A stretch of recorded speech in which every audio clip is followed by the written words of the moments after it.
Let's try a Renaissance recipe, shall we?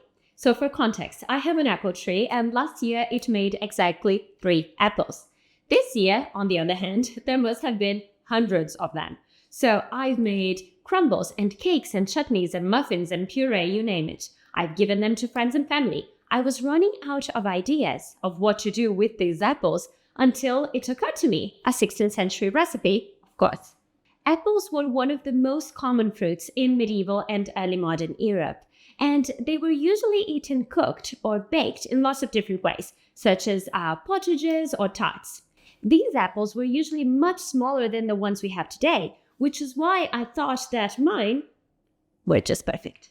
So, today I'm making mirrauste de manzanas, on a kind of applesauce based on the Libro de guisados, manjares y potajes by Ruperto de Nola, or Mestre Robert, originally published in Catalan as Llibre del Coch in 1520. De Nola was a cook at the court of Ferdinand I, the King of Aragon and Naples, and this is the first known printed cookbook in Catalan, at least to my knowledge, and the book was a bestseller. As for the recipe, mirrauste is a kind of sweet and thick sauce using spices, which was usually eaten alongside poultry like pigeon or chicken.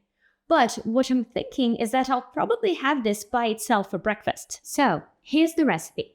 Take the sweetest apples and peel off the skin and quarter them. Remove the core and the pips.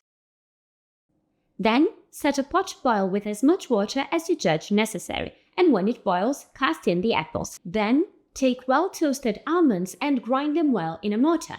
Loosen them with the broth from the apples and strain them through a cloth together with a piece of breadcrumb soaked in the said apple broth. Strain all this quite thick.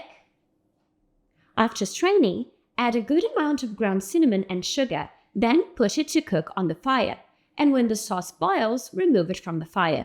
Add the apples well drained of their broth, but note that the apples should not be scalded, so that you can make dishes of them. When the dishes are prepared, dust sugar and cinnamon on top. Now, there were many recipes similar to this in medieval and early modern Europe, often using almond milk, as cow's milk was forbidden during Lent. In the same book, there are variations of this recipe, including one using pears. And many of these recipes use sugar, almonds, and spices like saffron and cinnamon, which were typical of Catalan cooking at the time. The Libro de guisados was probably meant for professional cooks, probably working in great houses, so cooking for large groups. The book contained hundreds of recipes, plus tips on table service and healthy eating. But okay, let me try this. So curious to try this. I don't really know what to expect, especially in terms of the consistency. Oh.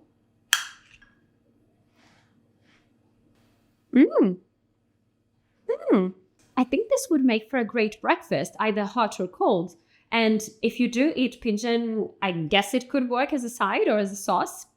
In terms of the recipe itself, much is left to the reader's interpretation, such as how much you should use of each ingredient. You can check out my version as well as the original recipe below.